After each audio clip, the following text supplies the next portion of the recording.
Assalamualaikum warahmatullahi wabarakatuh. Nama saya Muhammad Habibur Rahman dari Lokal C Psikologi. Nomor 1.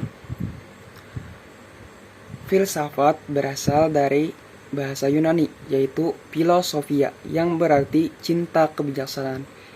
Filsafat merupakan disiplin ilmu yang mempelajari tentang cara berpikir kritis untuk menguak suatu fenomena yang terjadi di dalam kehidupan. Ciri-ciri dari filsafat adalah mendasar, menyeluruh, dan memiliki sistem yang berpola dengan berbagai macam metodenya. Objek yang dikaji dalam ilmu filsafat adalah 1. Keberadaan dan mencari inti dari keberadaan tersebut. Contohnya, dalam pembelajaran etika, ada berbagai macam pembelajaran yang diberikan. Contohnya, anak yang diajarkan untuk hormat kepada orang tua dan sikap kasih sayang orang tua ke anaknya. Yang kedua, pembahasan mendalam dari setiap pengetahuan. Contohnya, etika merupakan suatu peraturan yang berlaku di dalam masyarakat. Yang ketiga, mempertanyakan tujuan dari adanya suatu pengetahuan. Contohnya, dari adanya etika, kita bisa dipandang baik di masyarakat. Jikalau kita tidak beretika, maka kita akan mendapatkan sanksi sosial dari masyarakat. Nomor 2. Objek kajian dalam filsafat ada 3, yaitu ontologi, epistemologi, dan aksiologi.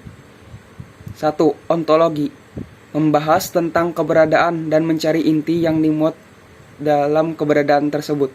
Contohnya, dalam pembelajaran etika ada berbagai macam pembelajaran yang diberikan.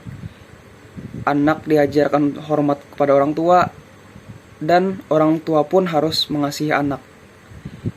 Yang kedua, epistemologi merupakan pembahasan mendalam dari setiap pengetahuan. Contohnya, etika merupakan suatu peraturan yang berlaku di dalam masyarakat yang bersifat lokal. Ketiga, aksiologi adalah kajian tentang mempertanyakan tujuan dari adanya sebuah pengetahuan tersebut itu. Contohnya, dari adanya etika, maka kita akan dipandang baik di masyarakat. Jikalau kita tidak beretika, maka kita akan mendapatkan sanksi sosial yang diberikan oleh masyarakat. Ketiga, perbedaan antara rasionalisme, empirisme, dan kritisisme. Rasionalisme merupakan sebuah paham filsafat yang menyatakan bahwa akal merupakan alat untuk memperoleh pengetahuan. Sedangkan empirisme merupakan paham filsafat yang menyatakan bahwa pengalamanlah yang menjadi alat untuk pengetahuan datang. Dan kritisisme merupakan gabungan antara rasionalisme dan empirisme. Nomor 4. Hubungan antara filsafat, agama, dan ilmu pengetahuan. Hubungan antara filsafat dan agama terletak pada tujuannya yang sama-sama mencari kebenaran. Namun filsafat berdasar kepada akal atau rasional, sedangkan agama berasal dari wahyu yang berasal dari Tuhan. Ilmu pengetahuan merupakan hasil dari filsafat dan agama. Contoh dari relasi ketiganya adalah pada saat melakukan observasi terhadap Al-Quran, perlu adanya pengetahuan akan sejarah dan tata bahasa untuk mengerti tujuan dari ayat tersebut diturunkan. Nomor 5. Bagaimana penerapan etika dan estetika dalam kehidupan. Etika merupakan pembahasan tentang tingkah laku manusia dalam hubungan baik dan buruk. Contohnya adalah dari kenakalan remaja yang merupakan keburukan dalam pandangan atau sudut pandang etika.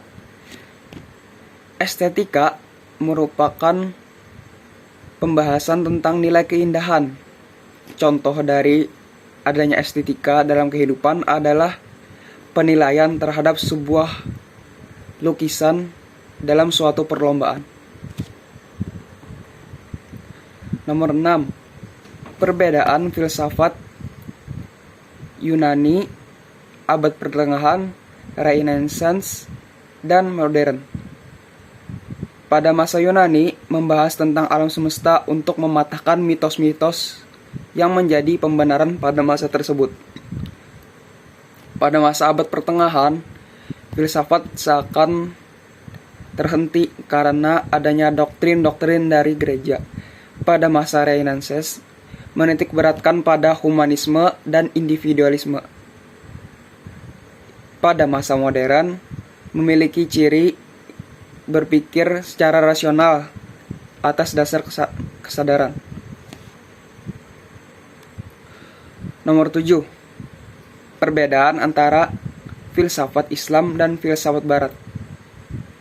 Filsafat Islam adalah segala bentuk pemikiran dari ilmuwan Muslim yang mendalami secara teoritis maupun empiris yang berlandaskan pada wahyu.